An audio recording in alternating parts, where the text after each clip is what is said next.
না করিলা নামাজ রোজা,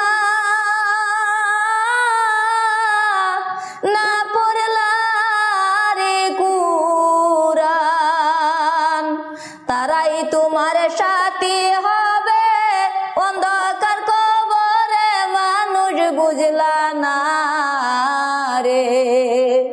তারাই তোমার সাথী হবে অন্ধকার কবরে, মানুষ বুঝলা না রে।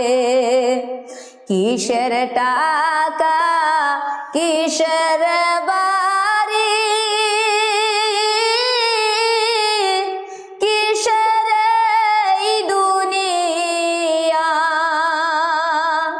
যাইবার কালে সবে তোমার দুশ্মন হইয়া যাইব, মানুষ বুঝলা না